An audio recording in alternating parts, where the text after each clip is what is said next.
संतां के कारज, आप खलोया संतां के कारज। हर कम करावण आया राम। ਵਾਹਿਗੁਰੂ ਜੀ ਕਾ ਖਾਲਸਾ, ਸ੍ਰੀ ਵਾਹਿਗੁਰੂ ਜੀ ਕੀ ਫਤਿਹ। ਸਾਖੀ ਨੰਬਰ 25। ਸੁਭ ਕਰਮਨ ਤੇ ਕਬਹੂ ਨਾ ਟਰੂੰ। ਪ੍ਰਣ ਕਰਨਾ ਹੀ ਧਰਮ ਕਮਾਉਣਾ ਹੈ। ਮਨੁੱਖ ਵੱਲੋਂ ਆਪਣੀ ਜ਼ਬਾਨ ਤੋਂ ਦਿੱਤੇ ਬਚਨਾਂ ਨੂੰ ਨਿਭਾਉਣਾ ਹੀ ਸੱਚਾ ਧਰਮ ਹੈ। ਸਰਦਾਰ ਹਰਬੰਸ ਸਿੰਘ ਦੇ ਕਹਿਣ ਅਨੁਸਾਰ ਕਿ ਮਹਾਰਾਜੇ ਦੇ ਵਡੇਰੇ ਉਸ ਦੀ ਕਦਰ ਨਹੀਂ ਕਰਦੇ, ਉਸ ਨਾਲ ਈਰਖਾ ਭਾਵਨਾ ਰੱਖਦੇ ਹਨ। ਇਹਨਾਂ ਦੇ ਵਤੀਰੇ ਬਾਰੇ ਮੁਨਸ਼ੀ ਹਰਦਿੱਤ ਸਿੰਘ ਜੀ ਤੁਸੀਂ ਮਹਾਂਪੁਰਸ਼ਾਂ ਅੱਗੇ ਬੇਨਤੀ ਕਰੋ। ਮੁਨਸ਼ੀ ਜੀ ਨੇ ਸਾਰੇ ਹਾਲਾਤਾਂ ਬਾਰੇ ਬਾਬਾ ਜੀ ਮਹਾਰਾਜ ਅੱਗੇ ਬੇਨਤੀ ਕਰ ਦਿੱਤੀ। ਬੇਨਤੀ ਸੁਣਨ ਉਪਰੰਤ ਹਜੂਰ ਬਾਬਾ ਜੀ ਨੇ ਫਰਮਾਇਆ, ਮੁਨਸ਼ੀ ਸਾਡਾ ਤਾਂ ਕਹਿਣਾ ਉਹੀ ਰਹੇਗਾ ਜੋ ਪਹਿਲੇ ਦਿਨ ਕਿਹਾ ਸੀ ਕਿ ਵੱਡੇ ਆਪਣੀ ਤਰਫੋਂ ਬਾਦਸ਼ਾਹ ਦਾ ਬੁਰਾ ਨਾ ਚਿਤਵਣ, ਪ੍ਰਣ ਰੱਖਣਾ ਚੰਗਾ ਹੁੰਦਾ ਹੈ। ਫਿਰ ਇੱਕ ਸਾਖੀ ਸੁਣਾਉਣ ਲੱਗੇ। ਇੱਕ ਬਾਦਸ਼ਾਹ ਨੇ ਇੱਕ ਪ੍ਰਣ ਕੀਤਾ ਹੋਇਆ ਸੀ ਕਿ ਜੋ ਵੀ ਉਸ ਦੇ ਦਰ 'ਤੇ ਆ ਕੇ ਸਵਾਲ ਕਰੇਗਾ ਉਹ ਉਸ ਦਾ ਹੱਲ ਜ਼ਰੂਰ ਲੱਭ ਕੇ ਦੇਵੇਗਾ। ਇੱਕ ਸਾਧੂ ਨੇ ਰਾਜੇ ਦੇ ਸਿਦਕ ਬਾਰੇ ਸੁਣਿਆ ਅਤੇ ਰਾਜੇ ਨੂੰ ਪਰਖਣ ਵਾਸਤੇ ਰਾਜੇ ਦੇ ਦਰਬਾਰ ਵਿੱਚ ਆਇਆ। ਪਹਿਰੇ ਵਾਲੇ ਨੂੰ ਕਿਹਾ ਕਿ ਮੈਂ ਬਾਦਸ਼ਾਹ ਨਾਲ ਕੋਈ ਜ਼ਰੂਰੀ ਗੱਲ ਕਰਨੀ ਹੈ। ਪਹਿਰੇਦਾਰ ਨੇ ਜਾ ਕੇ ਰਾਜੇ ਪਾਸ ਬੇਨਤੀ ਕੀਤੀ ਤਾਂ ਅੱਗੋਂ ਰਾਜੇ ਦੇ ਹੁਕਮ ਅਨੁਸਾਰ ਪਹਿਰੇਦਾਰ ਮਹਾਤਮਾ ਨੂੰ ਅੰਦਰ ਲੈ ਆਇਆ। ਰਾਜੇ ਨੇ ਮਹਾਤਮਾ ਨੂੰ ਨਮਸਕਾਰ ਕੀਤੀ ਅਤੇ ਮਹਾਤਮਾ ਜੀ ਨੂੰ ਆਦਰ ਸਤਿਕਾਰ ਨਾਲ ਬਿਠਾਇਆ। ਥੋੜ੍ਹੀ ਸੇਵਾ ਕਰਨ ਤੋਂ ਬਾਅਦ ਰਾਜੇ ਅਤੇ ਸਾਧੂ ਵਿੱਚ ਬਚਨ ਵਿਲਾਸ ਹੋਣ ਲੱਗੇ। ਸਾਧੂ ਨੇ ਬਚਨ ਕੀਤਾ, ਰਾਜਨ ਤੁਹਾਡੇ ਕੋਲ 2 ਹਨ, ਇੱਕ ਮੈਨੂੰ ਦੇ ਦਿਓ। ਮਹਾਰਾਜੇ ਨੇ ਮਹਾਤਮਾ ਜੀ ਨੂੰ ਗੱਦੀ ਉੱਤੇ ਬਿਠਾ ਦਿੱਤਾ ਅਤੇ ਬੇਨਤੀ ਕੀਤੀ, ਤੁਸੀਂ ਇੱਥੇ ਬੈਠੋ, ਮੈਂ ਆਪਣੇ ਵਜ਼ੀਰਾਂ ਅਹਿਲਕਾਰਾਂ ਨਾਲ ਸਲਾਹ ਕਰ ਲਵਾਂ ਕਿ ਮੇਰੇ ਕੋਲ ਕਿਹੜੀਆਂ 2 ਚੀਜ਼ਾਂ ਹਨ, ਇਹਨਾਂ ਵਿੱਚੋਂ ਕਿਹੜੀ ਚੀਜ਼ ਦੇਵਾਂ। ਅਹਿਲਕਾਰਾਂ ਨੇ ਆਪਣੀ ਬੁੱਧੀ ਅਨੁਸਾਰ ਮਸ਼ਵਰੇ ਦਿੱਤੇ, ਪਰ ਰਾਜੇ ਦੀ ਤਸੱਲੀ ਨਾ ਹੋਈ। ਉਹ ਦਰਬਾਰ ਵਿੱਚੋਂ ਉੱਠ ਕੇ ਮਹਿਲਾਂ ਵਿੱਚ ਚਲਾ ਆਇਆ। ਨਿਰਾਸ਼ ਹੋ ਕੇ ਪਲੰਗ ਦੇ ਉੱਪਰ ਲੇਟ ਗਿਆ। ਉਸ ਦੀ ਰਾਣੀ ਬਹੁਤ ਸੂਝਵਾਨ ਅਤੇ ਸਤਵੰਤੀ ਸੀ। ਉਹ ਸਮਝ ਗਈ ਕਿ ਮਹਾਰਾਜ ਕਿਸੇ ਗਹਿਰੀ ਚਿੰਤਾ ਵਿੱਚ ਹਨ। ਉਸ ਨੇ ਹੱਥ ਬੰਨ੍ਹ ਕੇ ਬੇਨਤੀ ਕੀਤੀ, ਮਹਾਰਾਜ ਤੁਸੀਂ ਦਰਬਾਰ ਵਿੱਚੋਂ ਬੜੇ ਚਿੰਤਾਤੁਰ ਹੋ ਕੇ ਮਹਿਲਾਂ ਵਿੱਚ ਆਏ ਹੋ। ਹੁਕਮ ਹੋਵੇ ਤਾਂ ਚਿੰਤਾ ਦਾ ਕਾਰਨ ਦਾਸੀ ਪੁੱਛ ਸਕਦੀ ਹੈ। ਮਹਾਰਾਜੇ ਨੇ ਕਿਹਾ, ਮਹਾਰਾਣੀ ਅੱਜ ਇੱਕ ਸਾਧੂ ਆਏ ਹਨ, ਉਹਨਾਂ ਇੱਕ ਸਵਾਲ ਕੀਤਾ ਹੈ ਜਿਸ ਦਾ ਹੱਲ ਮੇਰੇ ਕੋਲ ਨਹੀਂ ਅਤੇ ਨਾ ਹੀ ਕਿਸੇ ਅਹਿਲਕਾਰ ਜਾਂ ਦਰਬਾਰੀ ਕੋਲੋਂ ਮਿਲਿਆ ਹੈ। ਇਸ ਲਈ ਮੈਂ ਚਿੰਤਾਤੁਰ ਹਾਂ ਕਿ ਉਹ ਦੋ ਚੀਜ਼ਾਂ ਕੀ ਹਨ ਜੋ ਮੇਰੇ ਕੋਲ ਹਨ। ਸਾਧੂ ਕਹਿੰਦੇ ਹਨ, ਰਾਜਨ, ਤੇਰੇ ਕੋਲ ਦੋ ਹਨ, ਇੱਕ ਮੈਨੂੰ ਦੇ ਦੇ। ਰਾਣੀ ਨੇ ਅਰਜ਼ ਕੀਤੀ, ਮਹਾਰਾਜ, ਜੇ ਹੁਕਮ ਹੋਵੇ ਤਾਂ ਦਾਸੀ ਆਪਣੀ ਬੁੱਧੀ ਅਨੁਸਾਰ ਖਿਆਲ ਪ੍ਰਗਟ ਕਰੇ। ਹਾਂ ਦੱਸੋ। ਮਹਾਰਾਜ, ਤੁਹਾਡੇ ਕੋਲ ਦੋ ਚੀਜ਼ਾਂ ਹਨ, ਰਾਜ ਅਤੇ ਧਰਮ। ਰਾਣੀ ਨੇ ਕਿਹਾ। ਮਹਾਰਾਜੇ ਨੇ ਰਾਣੀ ਦੀ ਸਿਆਣਪ ਦੀ ਦਾਤ ਦਿੱਤੀ ਅਤੇ ਕਹਿਣ ਲੱਗਾ, ਬਿਲਕੁਲ ਠੀਕ, ਇਹ ਦੋ ਚੀਜ਼ਾਂ ਮੇਰੇ ਕੋਲ ਹਨ। ਇਹ ਦੱਸੋ ਕਿ ਮੈਂ ਕਿਹੜੀ ਚੀਜ਼ ਸਾਧੂ ਨੂੰ ਦਿਆਂ ਅਤੇ ਕਿਹੜੀ ਆਪਣੇ ਕੋਲ ਰੱਖਾਂ। ਰਾਣੀ ਨੇ ਸਲਾਹ ਦਿੱਤੀ, ਮਹਾਰਾਜ, ਧਰਮ ਰੱਖੋ, ਰਾਜ ਦੇ ਦਿਓ। ਰਾਜਾ ਇਹ ਸੁਣ ਕੇ ਬਹੁਤ ਖੁਸ਼ ਹੋਇਆ ਅਤੇ ਆਖਣ ਲੱਗਾ, ਮੈਂ ਕਿੰਨਾ ਖੁਸ਼ਨਸੀਬ ਹਾਂ ਜਿਸ ਨੂੰ ਇਤਨੀ ਸੂਝਵਾਨ ਅਤੇ ਸਤਵੰਤੀ ਰਾਣੀ ਮਿਲੀ ਹੈ। ਰਾਜਾ ਵਾਪਸ ਦਰਬਾਰ ਵਿੱਚ ਆਇਆ। ਸੋਨੇ ਦਾ ਬਣਿਆ ਗੰਗਾ ਸਾਗਰ ਜਲ ਦਾ ਭਰਿਆ ਅਤੇ ਸਾਧੂ ਨੂੰ ਰਾਜ ਦੇਣ ਦਾ ਸੰਕਲਪ ਕਰਕੇ ਰਾਣੀ ਨੂੰ ਲੈ ਕੇ ਰਾਜਧਾਨੀ ਤੋਂ ਬਾਹਰ ਨਿਕਲ ਤੁਰਿਆ। ਥੋੜ੍ਹੀ ਦੂਰ ਹੀ ਚੱਲੇ ਸਨ ਕਿ ਰਾਣੀ ਦੇ ਪੈਰਾਂ ਵਿੱਚ ਛਾਲੇ ਪੈ ਗਏ।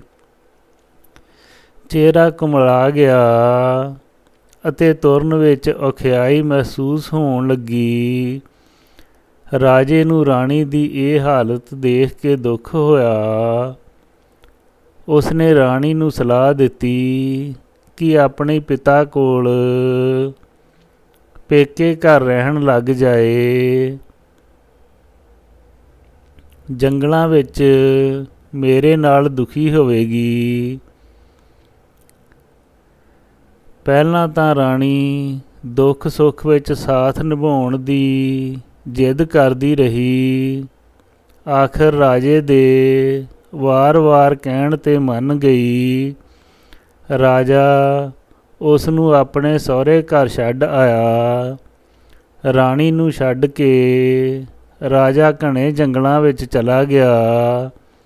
ਉਸ ਨੂੰ ਪਿਆਸ ਬਹੁਤ ਸਤਾਉਣ ਲੱਗੀ। ਪਾਣੀ ਦੀ ਤਲਾਸ਼ ਵਿੱਚ ਇੱਕ ਉੱਚੇ ਬਿਰਛ 'ਤੇ ਚੜ੍ਹ ਗਿਆ ਤੇ ਆਸੇ-ਪਾਸੇ ਦੇਖਣ ਲੱਗਾ। ਇੱਕ ਪਾਸੇ ਉਸ ਨੂੰ ਹਰੇ ਦਰਖਤਾਂ ਦਾ ਝੁੰਡ ਦਿਸਿਆ ਅਤੇ ਕੁਝ ਪੰਛੀਆਂ ਦੀਆਂ ਆਵਾਜ਼ਾਂ ਵੀ ਸੁਣਾਈ ਦਿੱਤੀਆਂ। ਰਾਜਾ ਉੱਧਰ ਨੂੰ ਚੱਲ ਪਿਆ। ਨੇੜੇ ਪਹੁੰਚ ਕੇ ਕੀ ਦੇਖਦਾ ਹੈ ਕਿ ਇੱਕ ਨਿਰਮਲ ਜਲ ਦਾ ਤਲਾਬ ਭਰਿਆ ਹੋਇਆ ਹੈ। ਰਾਜੇ ਨੇ ਪਾਣੀ ਪੀਤਾ, ਮੂੰਹ ਹੱਥ ਵੀ ਧੋਤੇ ਅਤੇ ਤਲਾਬ ਦੇ ਕਿਨਾਰੇ ਇੱਕ ਬਿਰਛ ਹੇਠ ਬੈਠ ਗਿਆ। ਕੁਝ ਆਰਾਮ ਕਰਨ ਤੋਂ ਬਾਅਦ ਜਲ ਛਕ ਕੇ ਤੁਰ ਪਿਆ। ਅਜੇ 2 ਕਦਮ ਹੀ ਪੁੱਟੇ ਹੋਣਗੇ ਕਿ ਪਿੱਛੋਂ ਆਵਾਜ਼ ਆਈ, ਰਾਜਨ, ਬਹੁਤ ਦੇਰ ਉਡੀਕਦੀ ਨੂੰ ਹੋ ਗਈ ਕਿ ਆਉਣਗੇ। ਜੇ ਆਏ ਹੋ ਤਾਂ ਤੱਕਿਆ ਵੀ ਨਹੀਂ।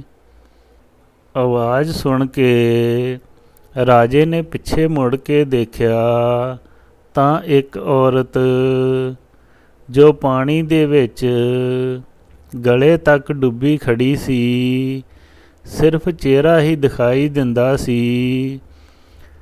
ਰਾਜਾ ਰੁਕ ਗਿਆ ਅਤੇ ਪੁੱਛਣ ਲੱਗਾ ਕਿ ਤੂੰ ਕੌਣ ਹੈ ਅਤੇ ਇਸ ਤਲਾਬ ਵਿੱਚ ਕਿਵੇਂ ਪ੍ਰਗਟ ਹੋਈ ਹੈ। ਰਾਜਨ, ਮੇਰੇ ਸਰੀਰ ਉੱਪਰ ਕੱਪੜਾ ਨਹੀਂ ਹੈ। ਪਹਿਲਾਂ ਮੈਨੂੰ ਸਰੀਰ ਢੱਕਣ ਲਈ ਕੋਈ ਕੱਪੜਾ ਦਿਓ, ਫਿਰ ਮੈਂ ਬਾਹਰ ਆ ਕੇ ਦੱਸਾਂਗੀ ਕਿ ਮੈਂ ਕੌਣ ਹਾਂ। ਰਾਜੇ ਨੇ ਆਪਣੇ ਕੋਲ ਜੋ ਚਾਦਰ ਰੱਖੀ ਹੋਈ ਸੀ ਉਹ ਕਿਨਾਰੇ ਪਰ ਰੱਖ ਦਿੱਤੀ ਅਤੇ ਆਪ ਦਰਖਤ ਦੇ ਪਿੱਛੇ ਹੋ ਗਿਆ। ਔਰਤ ਬਦਨ ਉੱਪਰ ਚਾਦਰ ਲੈ ਕੇ ਰਾਜੇ ਕੋਲ ਆ ਕੇ ਧੰਨਵਾਦ ਕਰਨ ਲੱਗੀ ਅਤੇ ਕਿਹਾ, ਤੁਸੀਂ ਮੈਨੂੰ ਸਰੀਰ ਢੱਕਣ ਲਈ ਕੱਪੜਾ ਦਿੱਤਾ ਹੈ, ਮੈਂ ਤੁਹਾਡੀ ਕੀ ਸੇਵਾ ਕਰ ਸਕਦੀ ਹਾਂ? ਤੂੰ ਕਿਸ ਦੀ ਬੇਟੀ ਜਾਂ ਪਤਨੀ ਹੈ? ਪਹਿਲਾਂ ਆਪਣੇ ਬਾਰੇ ਦੱਸ। ਰਾਜੇ ਨੇ ਪ੍ਰਸ਼ਨ ਕੀਤਾ।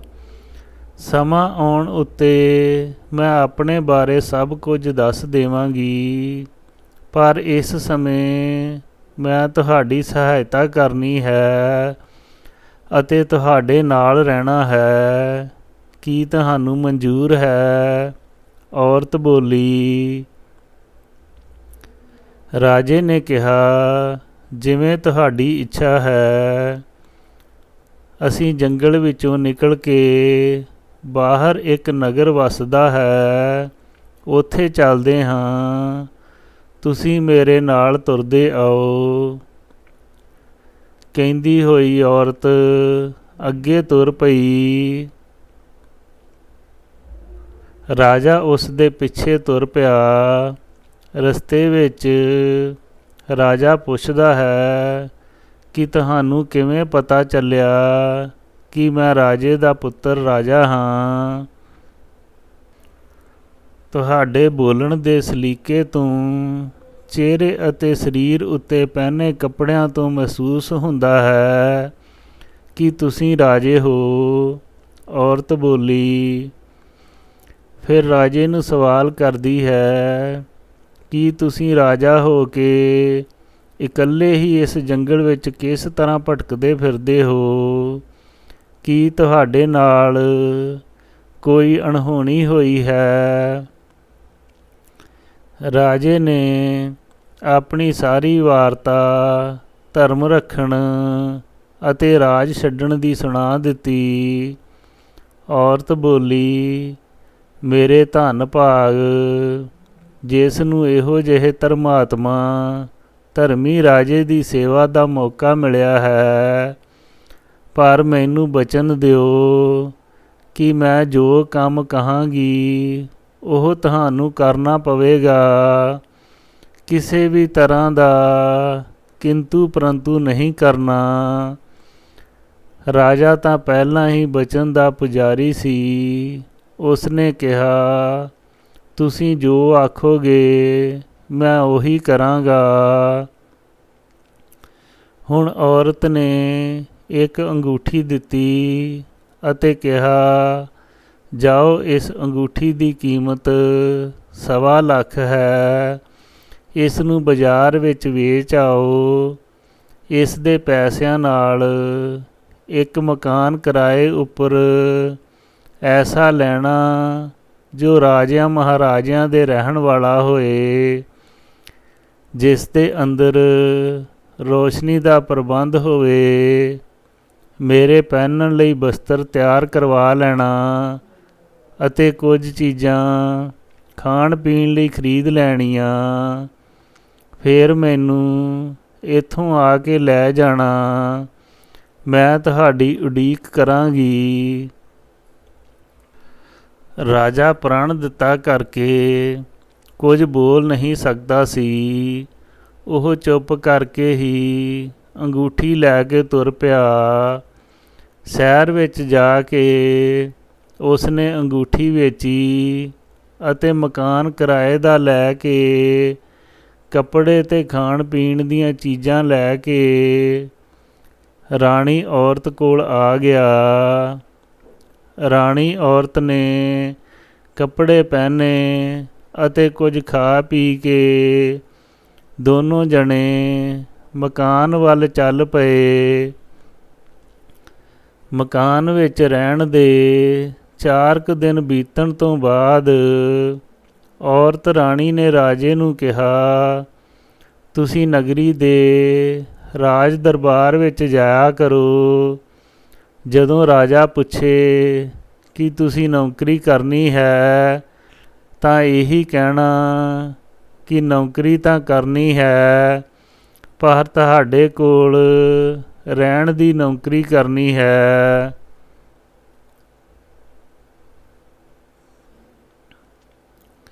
ਇਹ ਸੁਣ ਕੇ ਇਹ ਰਾਜਾ ਉੱਥੋਂ ਦੇ ਰਾਜ ਦਰਬਾਰ ਵਿੱਚ ਰੋਜ਼ ਜਾਣ ਲੱਗ ਪਿਆ। ਇੱਕ ਦਿਨ ਨਗਰੀ ਦੇ ਬਾਦਸ਼ਾਹ ਨੇ ਪੁੱਛਿਆ, ਤੂੰ ਰੋਜ਼ ਆਉਂਦਾ ਹੈ, ਕੀ ਕੋਈ ਨੌਕਰੀ ਕਰਨੀ ਹੈ? ਰਾਜੇ ਨੇ ਕਿਹਾ, ਹਾਂ ਜੀ, ਨੌਕਰੀ ਤਾਂ ਕਰਨੀ ਹੈ, ਪਰ ਤੁਹਾਡੇ ਕੋਲ ਰਹਿਣ ਵਾਲੀ। ਬਾਦਸ਼ਾਹ ਨੇ ਉਸ ਨੂੰ ਆਪਣਾ ਮੁਸਾਹਿਬ ਯਾਨੀ ਸਲਾਹਕਾਰ ਬਣਾ ਲਿਆ। ਰਾਜਾ ਸਮੇਂ-ਸਮੇਂ ਨਾਲ ਸਲਾਹ ਦਿੰਦਾ ਰਹਿੰਦਾ, ਕਿਉਂਕਿ ਇੱਕ ਤਾਂ ਰਾਜਾ ਸੀ, ਦੂਸਰਾ ਧਰਮਾਤਮਾ ਅਤੇ ਤੀਕਸ਼ਣ ਬੁੱਧੀ ਦਾ ਮਾਲਕ ਸੀ। ਕਿਸੇ ਵੀ ਔਕੜ ਦਾ ਹੱਲ ਲੱਭਣ ਵਿੱਚ ਉਸ ਨੂੰ ਦਿੱਕਤ ਨਾ ਆਉਂਦੀ। ਵਿਦਵਾਨ, ਬੁੱਧੀਮਾਨ, ਚਤੁਰ ਦੇਖ ਕੇ ਬਾਦਸ਼ਾਹ ਨੇ ਛੇਤੀ ਹੀ ਉਸ ਨੂੰ ਆਪਣਾ ਵਜ਼ੀਰ ਬਣਾ ਲਿਆ। ਦੂਜੇ ਅਹਿਲਕਾਰਾਂ ਨੂੰ ਰਾਜੇ ਦਾ ਵਜ਼ੀਰ ਬਣਨਾ ਰੜਕਣ ਲੱਗਾ। ਉਹਨਾਂ ਸੋਚਿਆ ਕਿ ਕਿਉਂ ਨਾ ਬਾਦਸ਼ਾਹ ਕੋਲ ਇਸ ਨੂੰ ਨੀਵਾਂ ਦਿਖਾਇਆ ਜਾਵੇ।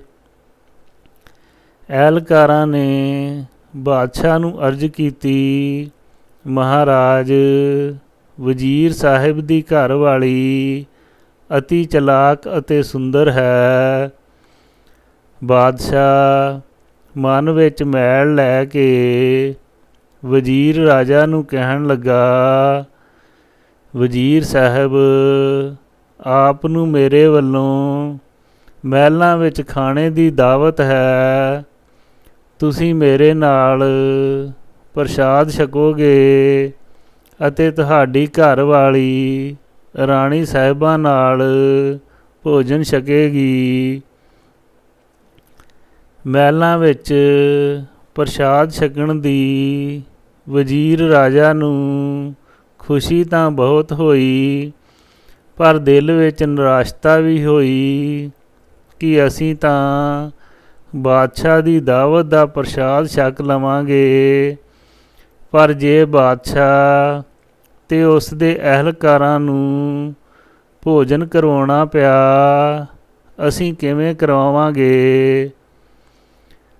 ਬਾਦਸ਼ਾਹ ਦੇ ਖਾਣੇ ਦੀ ਦਾਵਤ ਵਜ਼ੀਰ ਰਾਜਾ ਨੇ ਘਰ ਜਾ ਕੇ ਰਾਣੀ ਨੂੰ ਸੁਣਾਈ ਅਤੇ ਆਪਣੀ ਚਿੰਤਾ ਬਾਰੇ ਵੀ ਦੱਸਿਆ। ਰਾਣੀ ਨੇ ਕਿਹਾ, ਤੁਸੀਂ ਫਿਕਰ ਨਾ ਕਰੋ, ਮੈਂ ਸਭ ਤਰ੍ਹਾਂ ਦਾ ਪ੍ਰਬੰਧ ਕਰ ਦੇਵਾਂਗੀ। ਅਸੀਂ ਬਾਦਸ਼ਾਹ ਦੇ ਖਾਣਾ ਵੀ ਖਾਣ ਜਾਵਾਂਗੇ। ਬਾਦਸ਼ਾਹ ਦੀ ਦਾਵਤ 'ਤੇ ਦੋਨੋਂ ਮਹਿਲਾਂ ਵਿੱਚ ਪਹੁੰਚ ਗਏ। ਵਜ਼ੀਰ ਰਾਜਾ ਅਹਿਲਕਾਰਾਂ ਅਤੇ ਬਾਦਸ਼ਾਹ ਨਾਲ ਭੋਜਨ ਕਰਨ ਲੱਗਾ ਅਤੇ ਔਰਤ ਰਾਣੀ ਮਹਾਰਾਣੀ ਨਾਲ ਚਲੀ ਗਈ। ਜਿਸ ਤਰ੍ਹਾਂ ਅਹਿਲਕਾਰਾਂ ਨੇ ਬਾਦਸ਼ਾਹ ਨੂੰ ਪੱਟੀ ਪੜ੍ਹਾਈ ਸੀ, ਉਸ ਦੇ ਉਲਟ ਬਾਦਸ਼ਾਹ ਅੱਖ ਉੱਚੀ ਕਰਕੇ ਵੀ ਨਾ ਦੇਖ ਸਕਿਆ। ਭੋਜਨ ਕਰਨ ਤੋਂ ਬਾਅਦ ਰਾਣੀ ਨੇ ਵਜ਼ੀਰ ਰਾਜਾ ਨੂੰ ਕਿਹਾ ਕਿ ਬਾਦਸ਼ਾਹ ਨੂੰ ਵੀ ਆਪਣੀ ਤਰਫ ਤੋਂ ਪਰਸੋਂ ਸ਼ਾਮ ਦੇ ਖਾਣੇ ਦਾ ਸੱਦਾ ਦੇ ਦਿਓ।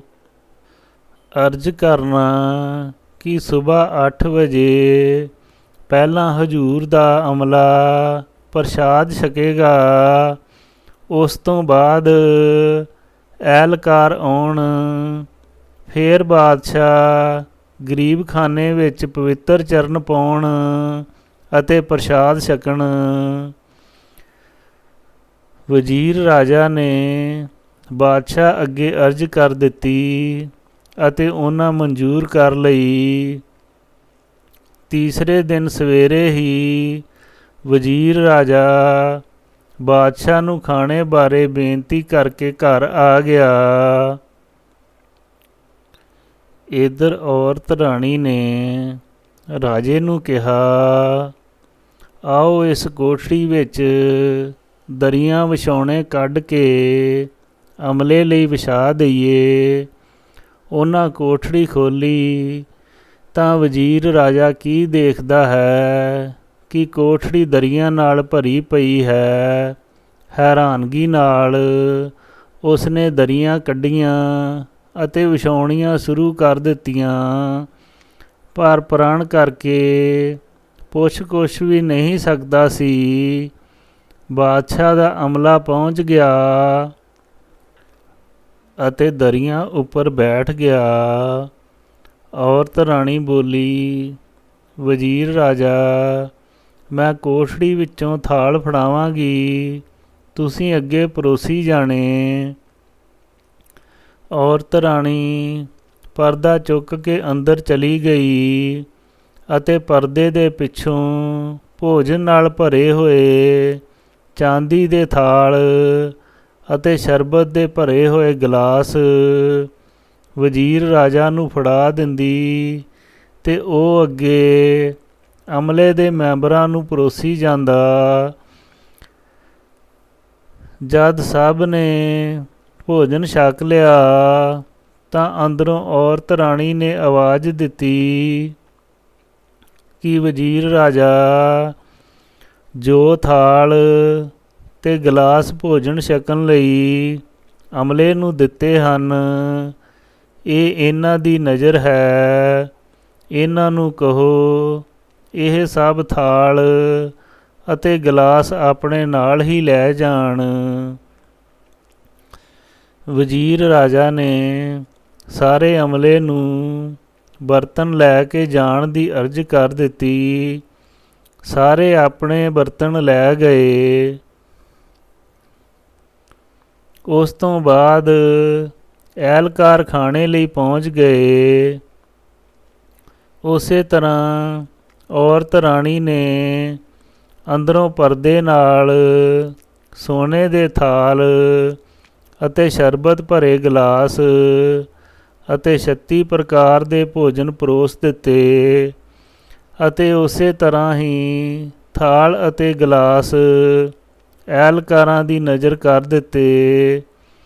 ਐਲਕਾਰਾਂ ਦੇ ਜਾਣ ਤੋਂ ਬਾਅਦ ਬਾਦਸ਼ਾਹ ਅਤੇ ਮਹਾਰਾਣੀ ਖਾਣੇ ਲਈ ਆਏ। ਬਾਦਸ਼ਾਹ ਲਈ ਇੱਕ ਕਮਰਾ ਕਿਰਾਏ ਵਾਲੇ ਮਕਾਨ ਵਿੱਚੋਂ ਹੀਰੇ ਮੋਤੀਆਂ ਨਾਲ ਜੜਿਆ ਫਰਸ਼ ਤੇ ਮੇਜ਼ ਕੁਰਸੀਆਂ ਵਾਲਾ ਖੋਲ੍ਹਿਆ ਗਿਆ। ਰੌਸ਼ਨੀ ਵਾਲੇ ਕਮਰੇ ਵਿੱਚ ਬਾਦਸ਼ਾਹ ਨੂੰ ਬਿਠਾਇਆ ਗਿਆ। ਮਹਾਰਾਜਾ ਦੇਖ ਕੇ ਹੈਰਾਨ ਤਾਂ ਹੋ ਰਿਹਾ ਸੀ ਕਿ ਮੇਰਾ ਵਜ਼ੀਰ ਬਹੁਤ ਅਮੀਰ ਕਿਸ ਤਰ੍ਹਾਂ ਹੈ। ਇਸ ਨੇ ਤਾਂ ਮੇਰੇ ਮਹਿਲ ਵਿੱਚ ਨੌਕਰੀ ਕੀਤੀ ਹੈ, ਕੋਈ ਬੇਈਮਾਨੀ ਵੀ ਨਹੀਂ ਕੀਤੀ। ਬਾਦਸ਼ਾਹ ਸੋਚਾਂ ਵਿੱਚ ਡੁੱਬਿਆ ਹੋਇਆ ਸੀ ਕਿ ਔਰਤ ਰਾਣੀ ਨੇ ਹੀਰੇ ਮੋਤੀਆਂ ਜੜਾਊ ਥਾਲ, 36 ਪ੍ਰਕਾਰ ਦੀਆਂ ਮਠਿਆਈਆਂ ਅਤੇ ਭੋਜਨ ਨਾਲ ਭਰਿਆ ਵੱਡੇ ਆਕਾਰ ਦਾ ਹੀਰਿਆਂ ਜੜਤ ਰੁਮਾਲ ਨਾਲ ਢੱਕਿਆ ਹੋਇਆ ਬਾਦਸ਼ਾਹ ਅੱਗੇ ਪੇਸ਼ ਕੀਤਾ। ਰਾਜਾ ਵਜ਼ੀਰ ਨੇ ਬਾਦਸ਼ਾਹ ਦੇ ਅੱਗੇ ਮੇਜ਼ ਉੱਪਰ ਪਰੋਸ ਦਿੱਤਾ। ਜਦ ਵਜ਼ੀਰ ਨੇ ਰੁਮਾਲ ਚੁੱਕ ਕੇ ਬਾਦਸ਼ਾਹ ਨੂੰ ਭੋਜਨ ਛਕਣ ਲਈ ਕਿਹਾ ਤਾਂ ਬਾਦਸ਼ਾਹ ਸਜਾਵਟ ਦੇਖ ਕੇ ਹੈਰਾਨ ਹੋ ਰਿਹਾ ਸੀ ਅਤੇ ਸਭ ਕੁਝ ਦੇਖ ਕੇ ਆਪਣੀ ਸੁੱਧ ਬੁੱਧ ਗਵਾ ਬੈਠਾ। ਉਸ ਨੂੰ ਸਮਝ ਨਾ ਆਵੇ ਕਿ ਮੈਂ ਇਹ ਕੀ ਕੁਝ ਦੇਖ ਰਿਹਾ ਹਾਂ ਜੋ ਮੈਂ ਬਾਦਸ਼ਾਹ ਹੁੰਦੇ ਹੋਏ ਵੀ ਨਹੀਂ ਦੇਖ ਸਕਿਆ। ਇਤਨੇ ਨੂੰ ਔਰਤ ਰਾਣੀ ਰਾਜੇ ਦੇ ਸਾਹਮਣੇ ਆ ਕੇ ਬੇਨਤੀ ਕਰਨ ਲੱਗੀ, ਬਾਦਸ਼ਾਹ, ਤੁਸੀਂ ਸਾਡੇ ਅੰਨਦਾਤਾ ਹੋ, ਅਸੀਂ ਤੁਹਾਡੇ ਗੁਲਾਮ ਹਾਂ। ਤੁਸੀਂ ਭੋਜਨ ਨਹੀਂ ਛਕਦੇ, ਕੀ ਪਸੰਦ ਨਹੀਂ? ਜੇ ਠੀਕ ਨਹੀਂ ਲੱਗਿਆ ਤਾਂ ਹੋਰ ਭੋਜਨ ਤਿਆਰ ਕਰ ਦਿੰਦੇ ਹਾਂ। ਬਾਦਸ਼ਾਹ ਨੇ ਔਰਤ ਰਾਣੀ ਦੀ ਬੇਨਤੀ ਸੁਣ ਕੇ ਥੋੜ੍ਹਾ ਸ਼ਰਮਸਾਰ ਜਿਹਾ ਹੋ ਕੇ ਇੱਕ ਚਮਚ ਥਾਲ ਵਿੱਚੋਂ ਭਰ ਕੇ ਛਕ ਲਿਆ। ਚੁੱਪਚਾਪ ਉੱਠ ਕੇ ਮਹਿਲਾਂ ਵਿੱਚ ਚਲਾ ਗਿਆ। ਉਦਾਸ ਜਿਹਾ ਹੋ ਕੇ ਪਲੰਘ ਉੱਪਰ ਲੇਟ ਗਿਆ। ਉਸ ਦੀ ਉਦਾਸੀ ਦੇਖ ਕੇ ਰਾਣੀ ਨੇ ਬੇਨਤੀ ਕੀਤੀ, ਬਾਦਸ਼ਾਹ ਸਲਾਮਤ, ਵਜ਼ੀਰ ਦੇ ਘਰ ਤੋਂ ਖਾਣਾ ਵਿੱਚੇ ਹੀ ਛੱਡ ਕੇ ਆ ਕੇ ਉਦਾਸ ਲੱਗ ਰਹੇ ਹੋ, ਕੀ ਗੱਲ ਹੈ? ਬਾਦਸ਼ਾਹ ਬੋਲਿਆ, ਰਾਣੀ ਸਾਹਿਬ, ਰਾਜਿਆਂ ਦਾ ਧਰਮ ਹੁੰਦਾ ਹੈ ਕਿ ਜਦੋਂ ਵੀ ਕੋਈ ਰਾਜਾ ਕਿਸੇ ਹੋਰ ਰਾਜੇ ਜਾਂ ਵਜ਼ੀਰ ਅਹਿਲਕਾਰ ਦੇ ਘਰ ਜਾ ਕੇ ਆਵੇ ਤਾਂ ਕੁਝ ਉਸ ਨੂੰ ਇਨਾਮ ਨਜ਼ਰਾਨਾ ਦੇ ਕੇ ਆਵੇ। ਪਰ ਮੈਂ ਵਜ਼ੀਰ ਨੂੰ ਕੀ ਦੇ ਸਕਦਾ ਹਾਂ? ਉਸ ਦੇ ਘਰ ਤਾਂ ਇਹੋ ਜਿਹੀਆਂ ਅਮੋਲਕ ਚੀਜ਼ਾਂ ਪਈਆਂ ਹਨ ਜੋ ਮੇਰੇ ਤੋਸ਼ੇਖਾਨੇ ਅਤੇ ਜਲੌਖਾਨੇ ਵਿੱਚ ਮੌਜੂਦ ਨਹੀਂ। ਮੈਨੂੰ ਇਹ ਚਿੰਤਾ ਵੱਡ ਵੱਡ ਖਾ ਰਹੀ ਹੈ ਕਿ ਮੈਂ ਵਜ਼ੀਰ ਨੂੰ ਕੀ ਭੇਟਾਂ ਦੇਵਾਂ। ਰਾਣੀ ਆਪਣੇ ਕਰਮ ਧਰਮ ਵਿੱਚ ਪੂਰਨ ਸੀ। ਜੋ ਇਸਤਰੀ ਜਾਂ ਪੁਰਸ਼ ਆਪਣੇ ਕਰਮ ਧਰਮ ਵਿੱਚ ਪੂਰਨ ਹੈ, ਸੰਕਟ ਵੇਲੇ ਪਰਮਾਤਮਾ ਉਸ ਦੀ ਸਹਾਇਤਾ ਕਰਦਾ ਹੈ। ਰਾਣੀ ਬੋਲੀ, ਬਾਦਸ਼ਾਹ, ਸਾਰੀਆਂ ਚੀਜ਼ਾਂ ਤੋਂ ਉੱਪਰ ਕੰਨਿਆਦਾਨ ਹੈ। ਜੇ ਆਪਣੇ ਕੋਲ ਉਸ ਤੋਂ ਵੱਧ ਕੋਈ ਚੀਜ਼ ਨਹੀਂ ਤਾਂ ਆਪਾਂ ਉਸ ਨੂੰ ਧੀ ਦੀ ਡੋਲੀ ਦੇ ਦਿੰਦੇ ਹਾਂ। ਰਾਜੇ ਨੂੰ ਕੁਝ ਸ਼ਾਂਤੀ ਆਈ ਕਿ ਮੈਂ ਧਰਮ ਨਹੀਂ ਹਾਰ ਸਕਦਾ। ਸਵੇਰੇ ਇਸ਼ਨਾਨ ਕਰਕੇ ਪੂਜਾ ਪਾਠ ਕਰਕੇ ਰਾਜਾ ਦਰਬਾਰ ਵਿੱਚ ਆਇਆ। ਉਸ ਨੇ ਵਜ਼ੀਰ ਨੂੰ ਬੁਲਾਇਆ ਅਤੇ ਕਹਿਣ ਲੱਗਾ, ਵਜ਼ੀਰ ਸਾਹਿਬ, ਅਸੀਂ ਤੁਹਾਡੇ ਘਰ ਭੋਜਨ ਕਰਕੇ ਆਏ ਹਾਂ। ਉਸ ਦੀ ਬਦੌਲਤ ਅਸੀਂ ਤੁਹਾਨੂੰ ਕੋਈ ਨਜ਼ਰਾਨਾ ਪੇਸ਼ ਕਰਨਾ ਸੀ, ਪਰ ਕੀ ਕਰੀਏ? ਜੋ ਕੁਝ ਤੁਹਾਡੇ ਕੋਲ ਹੈ ਉਸ ਤੋਂ ਉੱਪਰ ਸਾਡੇ ਰਾਜ ਵਿੱਚ ਕੋਈ ਪਦਾਰਥ ਨਹੀਂ ਹੈ। ਹੁਣ ਸਾਡਾ ਧਰਮ ਹੈ ਕਿ ਅਸੀਂ ਕੋਈ ਨਜ਼ਰਾਨਾ ਜ਼ਰੂਰ ਦਈਏ, ਨਹੀਂ ਤਾਂ ਸਾਡਾ ਧਰਮ ਹਾਰਦਾ ਹੈ। ਹੁਣ ਮੇਰੀ ਅਤੇ ਮਹਾਰਾਣੀ ਦੀ ਸਲਾਹ ਹੈ ਕਿ ਤੁਹਾਨੂੰ ਆਪਣੀ ਲੜਕੀ ਦਾ ਰਿਸ਼ਤਾ ਦੇ ਦਈਏ। ਰਾਜਕੁਮਾਰੀ ਤੋਂ ਵੱਡੀ ਚੀਜ਼ ਸਾਡੇ ਕੋਲ ਕੋਈ ਨਹੀਂ ਹੈ। ਤੁਸੀਂ ਇਸ ਨਜ਼ਰ ਨੂੰ ਮਨਜ਼ੂਰ ਕਰੋ। ਵਜ਼ੀਰ ਨੇ ਕਿਹਾ, ਬਾਦਸ਼ਾਹ, ਮੈਂ ਆਪਣੇ ਘਰ ਔਰਤ ਰਾਣੀ ਨਾਲ ਸਲਾਹ ਮਸ਼ਵਰਾ ਕਰ ਆਵਾਂ। ਵਜ਼ੀਰ ਘਰ ਪਹੁੰਚ ਗਿਆ ਅਤੇ ਔਰਤ ਰਾਣੀ ਨੂੰ ਆਖਣ ਲੱਗਾ ਕਿ ਬਾਦਸ਼ਾਹ ਨੇ ਮੇਰੇ ਅੱਗੇ ਨਜ਼ਰਾਨੇ ਦੇ ਤੌਰ 'ਤੇ ਆਪਣੀ ਰਾਜਕੁਮਾਰੀ ਦਾ ਡੋਲਾ ਰੱਖਿਆ ਹੈ। ਇਸ ਵਿੱਚ ਤੁਹਾਡੀ ਕੀ ਇੱਛਾ ਹੈ? ਔਰਤ ਰਾਣੀ ਬਹੁਤ ਖੁਸ਼ ਹੋਈ ਅਤੇ ਬੋਲੀ, ਇਸ ਤੋਂ ਚੰਗੀ ਸੌਗਾਤ ਕੀ ਹੋ ਸਕਦੀ ਹੈ, ਇਸ ਨੂੰ ਸਵੀਕਾਰ ਕਰ ਲਵੋ। ਰਾਜੇ ਦਾ ਮੁੰਡਾ ਨਾ ਹੋਣ ਕਰਕੇ ਬਾਦਸ਼ਾਹ ਦਾ ਰਿਸ਼ਤਾ ਜੋੜਨ ਵਿੱਚ ਉਸ ਵਜ਼ੀਰ ਨੂੰ ਖੁਸ਼ੀ ਸੀ, ਪਰ ਉਹ ਔਰਤ ਰਾਣੀ ਦੀ ਸਹਿਮਤੀ ਚਾਹੁੰਦਾ ਸੀ, ਕਿਉਂਕਿ ਇਹ ਸਭ ਕੁਝ ਉਸ ਦੀ ਕਿਰਪਾ ਨਾਲ ਹੀ ਮਿਲ ਰਿਹਾ ਸੀ। ਵਜ਼ੀਰ ਨੇ ਵਾਪਸ ਮਹਿਲਾਂ ਵਿੱਚ ਜਾ ਕੇ ਸਹਿਮਤੀ ਦੇ ਦਿੱਤੀ। ਬਾਦਸ਼ਾਹ ਨੇ ਸਾਰੇ ਅਹਿਲਕਾਰਾਂ ਅਤੇ ਦਰਬਾਰੀਆਂ ਦੇ ਸਾਹਮਣੇ ਭਰੀ ਸਭਾ ਵਿੱਚ ਵਜ਼ੀਰ ਨੂੰ ਰਾਜਕੁਮਾਰੀ ਦਾ ਰਿਸ਼ਤਾ ਦੇਣ ਦਾ ਐਲਾਨ ਕਰਦੇ ਹੋਏ ਬੋਲਿਆ, ਅੱਜ ਤੋਂ ਵਜ਼ੀਰ ਸਾਹਿਬ ਮੇਰੇ ਜਵਾਈ ਹੋ ਗਏ ਅਤੇ ਮੇਰੇ ਤੋਂ ਬਾਅਦ ਮੇਰੇ ਰਾਜ ਦੇ ਮਾਲਕ ਹੋਣਗੇ। ਵਿਆਹ ਦੀ ਰਸਮ ਬੜੀ ਸ਼ਾਨੋ ਸ਼ੌਕਤ ਨਾਲ ਪੂਰੀ ਕੀਤੀ ਗਈ। ਕੁਝ ਸਮੇਂ ਬਾਅਦ ਪਿਛਲਾ ਰਾਜ ਜੋ ਵਜ਼ੀਰ ਰਾਜਾ ਇੱਕ ਸਾਧੂ ਨੂੰ ਸੌਂਪ ਕੇ ਆਇਆ ਸੀ, ਉਸ ਫਕੀਰ ਨੂੰ ਖਿਆਲ ਆਇਆ ਕਿ ਮੈਂ ਕਿਉਂ ਰਾਜ ਭਾਗ ਸੰਭਾਲ ਕੇ ਮੁਸ਼ਕਲ ਵਿੱਚ ਪੈ ਗਿਆ ਹਾਂ। ਅਸੀਂ ਤਾਂ ਫਕੀਰ ਹੁੰਦੇ ਹਾਂ, ਭਜਨ ਬੰਦਗੀ ਕਰਨੀ ਸੀ, ਇਹ ਦੁਨਿਆਵੀ ਰੁਝੇਵਿਆਂ ਵਿੱਚ ਕਿਉਂ ਪੈ ਗਏ ਹਾਂ। ਸਾਧੂ ਰਾਜ ਭਾਗ ਛੱਡ ਕੇ ਰਾਜੇ ਦੀ ਤਲਾਸ਼ ਵਿੱਚ ਚੱਲ ਪਿਆ। ਕੋਸ਼ਿਸ਼ ਕਰਨ ਤੋਂ ਬਾਅਦ ਉਹ ਉਸੇ ਰਿਆਸਤ ਵਿੱਚ ਪਹੁੰਚ ਗਿਆ ਜਿੱਥੇ ਇਹ ਵਜ਼ੀਰ ਰਾਜਾ ਰਹਿੰਦਾ ਸੀ। ਉਸ ਨੇ ਮੰਦਰ ਵਿੱਚ ਰਿਹਾਇਸ਼ ਕਰ ਲਈ।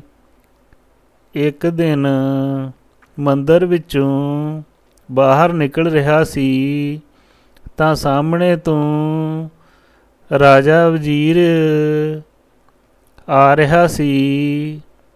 ਅੱਗੇ ਪਿੱਛੇ ਘੋੜਦਲ ਦੇ ਸਵਾਰ ਤੇ ਧੌਂਸਾਂ ਵਜਾਈ ਜਾ ਰਹੇ ਸਨ। ਉਸ ਨੇ ਪਛਾਣ ਲਿਆ ਕਿ ਇਹ ਤਾਂ ਉਹ ਰਾਜਾ ਹੈ ਜਿਸ ਦਾ ਮੈਂ ਰਾਜ ਭਾਗ ਸੰਭਾਲਿਆ ਸੀ। ਸਾਧੂ ਉਸ ਲਸ਼ਕਰ ਦੇ ਪਿੱਛੇ ਤੁਰ ਪਿਆ। ਰਾਜਾ ਲਸ਼ਕਰ ਸਮੇਤ ਮਹਿਲਾਂ ਵਿੱਚ ਪਹੁੰਚ ਗਿਆ। ਫਕੀਰ ਵੀ ਮਹਿਲਾਂ ਦੇ ਬਾਹਰ ਖੜਾ ਹੋ ਗਿਆ ਤੇ ਉਸ ਨੇ ਪਹਿਰੇਦਾਰ ਨੂੰ ਬੇਨਤੀ ਕੀਤੀ ਕਿ ਮੈਂ ਰਾਜੇ ਨੂੰ ਮਿਲਣਾ ਹੈ। ਪਹਿਰੇਦਾਰ ਨੇ ਰਾਜੇ ਨੂੰ ਖਬਰ ਕਰ ਦਿੱਤੀ ਕਿ ਕੋਈ ਸਾਧੂ ਮਿਲਣ ਆਇਆ ਹੈ। ਵਜ਼ੀਰ ਰਾਜਾ ਨੇ ਆ ਕੇ ਸਾਧੂ ਨੂੰ ਪਛਾਣ ਲਿਆ। ਮੱਥਾ ਟੇਕ ਕੇ ਕਹਿਣ ਲੱਗਾ, ਮਹਾਤਮਾ ਜੀ, ਤੁਸੀਂ ਕਿਸ ਤਰ੍ਹਾਂ ਰਾਜ ਪਾਟ ਛੱਡ ਕੇ ਆ ਗਏ ਹੋ? ਸਾਧੂ ਬੋਲੇ, ਰਾਜਾ, ਤੂੰ ਕਰਮ ਧਰਮ ਵਿੱਚ ਪੂਰਾ ਹੈ, ਡੋਲਿਆ ਨਹੀਂ। ਮੈਂ ਤੇਰਾ ਰਾਜ ਤੈਨੂੰ ਵਾਪਸ ਕਰਨ ਆਇਆ ਹਾਂ। ਤੁਸੀਂ ਆਪਣਾ ਰਾਜ ਪਾਟ ਸੰਭਾਲੋ। ਮਹਾਤਮਾ ਜੀ, ਤੁਸੀਂ ਮੇਰੇ ਕੋਲ ਕੁਝ ਸਮਾਂ ਠਹਿਰੋ।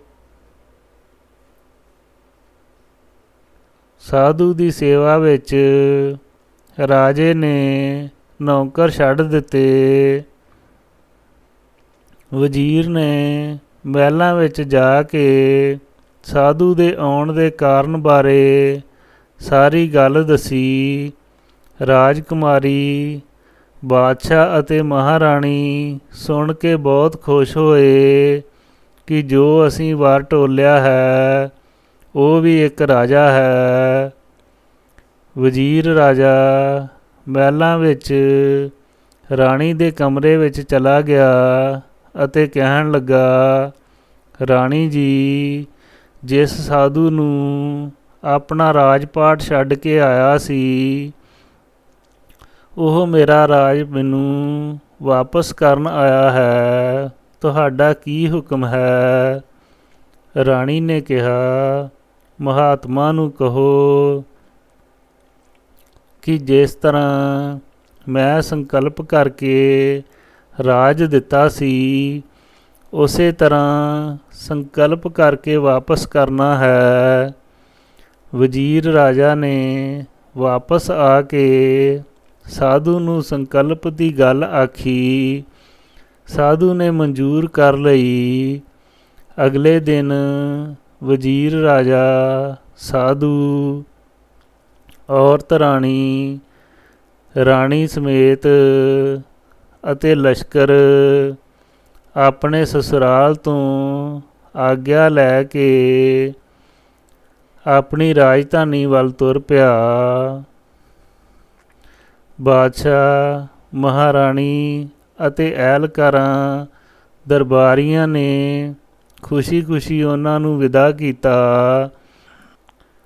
ਆਪਣੀ ਰਾਜਧਾਨੀ ਵੱਲ ਚੱਲਦੇ ਸੰਘਣੇ ਜੰਗਲ ਵਿੱਚ ਦੀ ਉਸ ਤਲਾਬ ਉੱਪਰ ਪਹੁੰਚ ਗਏ ਜਿੱਥੇ ਔਰਤ ਰਾਣੀ ਪ੍ਰਗਟ ਹੋਈ ਸੀ। ਤੰਬੂ ਲਾ ਦਿੱਤੇ ਗਏ। ਨੌਕਰ ਚਾਕਰ ਆਪਣੇ ਆਪਣੇ ਕੰਮਾਂ ਵਿੱਚ ਲੱਗ ਗਏ। ਭੋਜਨ ਤਿਆਰ ਕਰਨ ਲੱਗ ਪਏ। ਔਰਤ ਰਾਣੀ ਅਤੇ ਰਾਣੀ ਆਰਾਮ ਕਰਨ ਲੱਗ ਪਏ। ਔਰਤ ਰਾਣੀ ਬੋਲੀ, ਰਾਜੇ ਦੇ ਬੇਟੇ, ਇਹ ਤਲਾਬ ਅਤੇ ਇਸ ਦਾ ਜਲ ਮੇਰੇ ਲਈ ਅਤਿਅੰਤ ਪਵਿੱਤਰ ਅਤੇ ਸੁਖਦਾਇਕ ਹੋਇਆ ਹੈ।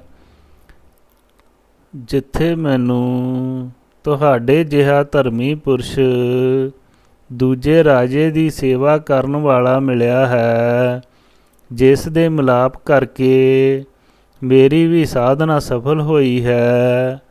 ਹੁਣ ਮੇਰਾ ਵਿਚਾਰ ਹੈ ਕਿ ਮੈਂ ਇਸ ਤਲਾਬ ਦੇ ਜਲ ਵਿੱਚ ਸਮਾ ਜਾਵਾਂ।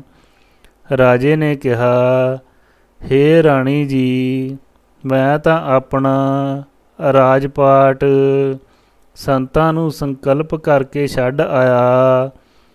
ਰਾਣੀ ਨੂੰ ਆਪਣੇ ਮਾਂ-ਬਾਪ ਕੋਲ ਛੱਡ ਕੇ ਜੰਗਲ ਵਿੱਚ ਆ ਗਿਆ। ਜਦ ਤੁਹਾਡੇ ਦਰਸ਼ਨ ਹੋਏ ਤਾਂ ਜੋ ਅੱਗੇ ਮੈਨੂੰ ਸਭ ਮਿਲਿਆ। ਰਾਣੀ ਤੇ ਇਹ ਸਾਰੀਆਂ ਵਸਤੂਆਂ, ਦੂਸਰਾ ਰਾਜ, ਫਿਰ ਸਾਧੂ ਵੱਲੋਂ ਵਾਪਸ ਦਿੱਤਾ ਰਾਜਪਾਟ, ਇਹ ਸਭ ਤੁਹਾਡੀ ਰਹਿਮਤ ਅਤੇ ਕਿਰਪਾ ਨਾਲ ਹੀ ਮਿਲਿਆ ਹੈ।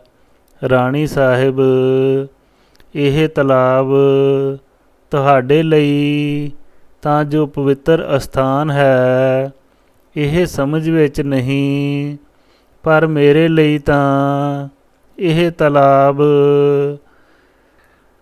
ਬੈਕੁੰਠ ਧਾਮ ਹੈ, ਜਿਸ ਵਿੱਚੋਂ ਤੁਹਾਡੇ ਵਰਗੀ ਪਵਿੱਤਰਤਾ ਤੇ ਨਛੱਤਰ ਵਾਲੀ ਰਾਣੀ ਮਿਲੀ ਹੈ। ਔਰਤ ਰਾਣੀ ਬੋਲੀ, ਹੁਣ ਤੁਸੀਂ ਪਹਿਲਾਂ ਇਸ ਤਲਾਬ ਵਿੱਚ ਇਸ਼ਨਾਨ ਕਰੋ, ਫਿਰ ਮੇਰੇ ਅਤੇ ਰਾਣੀ ਲਈ ਪਰਦਾ ਲਾ ਦਿਓ ਤਾਂ ਕਿ ਅਸੀਂ ਵੀ ਇਸ਼ਨਾਨ ਕਰੀਏ। ਪਰਦਾ ਲਾ ਦਿੱਤਾ ਗਿਆ। ਰਾਣੀ ਅਤੇ ਔਰਤ ਰਾਣੀ ਇਸ਼ਨਾਨ ਕਰਨ ਲੱਗ ਪਈਆਂ। ਰਾਜਕੁਮਾਰੀ ਕਿਨਾਰੇ ਉੱਤੇ ਬੈਠ ਕੇ ਇਸ਼ਨਾਨ ਕਰਦੀ ਰਹੀ, ਪਰ ਔਰਤ ਰਾਣੀ ਪਾਣੀ ਵਿੱਚ ਅਲੋਪ ਹੋਣਾ ਅਤੇ ਪ੍ਰਗਟ ਹੋ ਜਾਣ ਦੀ ਕਿਰਿਆ ਕਰਦੀ ਰਹੀ। ਰਾਜਕੁਮਾਰੀ ਇਸ਼ਨਾਨ ਕਰਕੇ ਬੈਠ ਗਈ। ਜਦ ਕਾਫੀ ਦੇਰ ਔਰਤ ਰਾਣੀ ਪਾਣੀ ਵਿੱਚੋਂ ਬਾਹਰ ਨਾ ਆਈ ਤਾਂ ਰਾਜਕੁਮਾਰੀ ਨੇ ਰੌਲਾ ਪਾਉਣਾ ਸ਼ੁਰੂ ਕਰ ਦਿੱਤਾ ਕਿ ਰਾਣੀ ਡੁੱਬ ਗਈ ਹੈ, ਰਾਣੀ ਡੁੱਬ ਗਈ। ਇਹ ਸੁਣ ਕੇ ਰਾਜਾ ਭੱਜਾ ਰਾਜਕੁਮਾਰੀ ਕੋਲ ਆਇਆ ਅਤੇ ਪੁੱਛਿਆ, ਕਿੱਥੇ ਕੁ ਡੁੱਬੀ ਹੈ? ਰਾਣੀ ਨੇ ਹੱਥ ਦਾ ਇਸ਼ਾਰਾ ਕਰਕੇ ਦੱਸਿਆ। ਰਾਜੇ ਨੇ ਨੌਕਰਾਂ ਨੂੰ ਕਿਹਾ ਕਿ ਜੋ ਵੀ ਰਾਣੀ ਨੂੰ ਪਾਣੀ ਵਿੱਚੋਂ ਕੱਢ ਕੇ ਲਿਆਵੇਗਾ ਉਸ ਨੂੰ ਬਹੁਤ ਇਨਾਮ ਦਿੱਤਾ ਜਾਵੇਗਾ। ਨੌਕਰਾਂ ਨੇ ਬਹੁਤ ਕੋਸ਼ਿਸ਼ ਕੀਤੀ ਔਰਤ ਰਾਣੀ ਨੂੰ ਲੱਭਣ ਲਈ, ਪਰ ਸਭ ਬੇਅਰਥ ਗਈ। ਗਮ ਵਿੱਚ ਡੁੱਬਿਆ ਰਾਜਾ ਸਭ ਨੂੰ ਹੁਕਮ ਦੇ ਰਿਹਾ ਹੈ ਕਿ ਸਮਾਨ ਆਪਣੇ ਆਪਣੇ ਸਾਧਨਾਂ ਉੱਪਰ ਰੱਖੋ ਅਤੇ ਇੱਥੋਂ ਕੂਚ ਕਰੋ। ਸਭ ਨੇ ਸਮਾਨ ਗੱਡਿਆਂ ਉੱਪਰ ਰੱਖ ਲਿਆ। ਤੁਰਨ ਸਮੇਂ ਰਾਜੇ ਨੇ ਤਲਾਬ ਦੇ ਕਿਨਾਰੇ ਉੱਪਰ ਖੜ ਕੇ ਦੋਨੋਂ ਹੱਥ ਜੋੜ ਕੇ ਬੇਨਤੀ ਕੀਤੀ, ਹੇ ਪ੍ਰਾਨ ਪੂਰਕ ਰਾਣੀ, ਤੂੰ ਇਸ ਤਲਾਬ ਵਿੱਚੋਂ ਹੀ ਮੈਨੂੰ ਮਿਲੀ ਸੀ ਅਤੇ ਇੱਥੇ ਹੀ ਆ ਕੇ ਅਲੋਪ ਹੋ ਗਈ ਹੈ। ਮੇਰੇ ਉੱਪਰ ਇੰਨਾ ਉਪਕਾਰ ਕਰਕੇ ਰਹਿਮਤਾਂ ਬਖਸ਼ ਕੇ ਅਲੋਪ ਹੋ ਗਈ ਹੈ। ਮੈਨੂੰ ਇਹ ਤਾਂ ਦੱਸ ਜਾਣਾ ਸੀ ਕਿ ਤੂੰ ਕੌਣ ਸੀ, ਕਿਸ ਦੇਵਤਾ ਦੀ ਪੁੱਤਰੀ ਸੀ।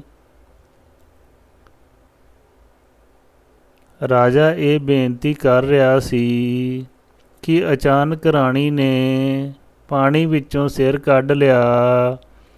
ਰਾਜਾ ਦੇਖਦੇ ਹੀ ਪਾਣੀ ਵਿੱਚ ਛਾਲ ਮਾਰਨ ਲੱਗਾ ਸੀ ਕਿ ਰਾਣੀ ਨੇ ਹੱਥ ਉਠਾਇਆ ਅਤੇ ਬੋਲੀ, ਰਾਜਾ ਤਲਾਬ ਵਿੱਚ ਨਾ ਆਵੀਂ, ਭਸਮ ਹੋ ਜਾਏਗਾ।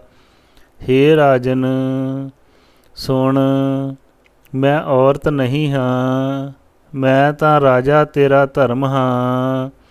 ਜਦ ਰਾਜਾ ਤੂੰ ਮੈਨੂੰ ਨਹੀਂ ਵਿਸਾਰਿਆ ਤਾਂ ਮੇਰਾ ਵੀ ਫਰਜ਼ ਬਣਦਾ ਸੀ ਕਿ ਮੈਂ ਤੇਰੀ ਮਦਦ ਕਰਾਂ। ਜਾਓ, ਹੁਣ ਤੁਹਾਨੂੰ 2 ਰਾਣੀਆਂ ਅਤੇ 2 ਰਾਜ ਬਖਸ਼ੇ। ਚਿੰਤਾ ਗਮ ਛੱਡ ਕੇ ਆਪਣਾ ਰਾਜ ਪਾਟ ਚਲਾਓ। ਇਹ ਬਚਨ ਕਰਕੇ ਔਰਤ ਰਾਣੀ ਚੁੱਭੀ ਮਾਰ ਗਈ। ਰਾਜਾ ਉੱਥੋਂ ਚੱਲ ਪਿਆ ਅਤੇ ਆਪਣੇ ਰਾਜ ਵਿੱਚ ਆ ਕੇ ਸਾਧੂ ਤੋਂ ਉਸੇ ਤਰ੍ਹਾਂ ਸੰਕਲਪ ਲੈ ਕੇ ਸਿੰਘਾਸਨ ਉੱਪਰ ਬੈਠ ਗਿਆ। ਇਸ ਤਰ੍ਹਾਂ ਕੋਈ ਵੀ ਮਨੁੱਖ ਜਾਂ ਇਸਤਰੀ ਮੁਸੀਬਤ ਵੇਲੇ ਆਪਣੇ ਕਰਮ ਧਰਮ ਵਿੱਚ ਪੂਰਨ ਰਹੇ ਤਾਂ ਪਰਮਾਤਮਾ ਖੁਦ ਪ੍ਰਗਟ ਹੋ ਕੇ ਉਸ ਦੀ ਹਰ ਤਰ੍ਹਾਂ ਨਾਲ ਸਹਾਇਤਾ ਕਰਦਾ ਹੈ। ਪਰਮੇਸ਼ਰ ਉੱਪਰ ਭਰੋਸਾ ਰੱਖ ਕੇ ਫਰਿਆਦ ਕੀਤੀ ਸੁੱਖ ਦਾ ਕਾਰਨ ਬਣਦੀ ਹੈ। ਸੰਤ ਕਾ ਮਾਰਗ ਧਰਮ ਕੀ ਪੌੜੀ, ਕੋ ਵਡ ਭਾਗੀ ਪਾਏ। ਕੋਟ ਜਨਮ ਕੇ ਕਿਲ ਬਿਖ ਨਾਸੇ, ਹਰ ਚਰਣੀ ਚਿਤ ਲਾਏ। ਉਸਤਤ ਕਰੋ ਸਦਾ ਪ੍ਰਭ ਆਪਣੇ, ਜਿਨ ਪੂਰੀ ਕਲ ਰਾਖੀ। ਜੀ ਜੰਤ ਸਭ ਭਏ ਪਵਿੱਤਰਾ, ਸਤਿਗੁਰ ਕੀ ਸੱਚ ਸਾਖੀ। ਬਿਗਨ ਬਿਨਾਸਨ ਸਭ ਦੁਖ ਨਾਸਨ, ਸਤਿਗੁਰ ਨਾਮ ਦਿਰੜਾਇਆ। ਖੋਏ ਪਾਪ ਭਏ ਸਭ ਪਾਵਨ, ਜਨ ਨਾਨਕ ਸੁਖ ਘਰ ਆਇਆ।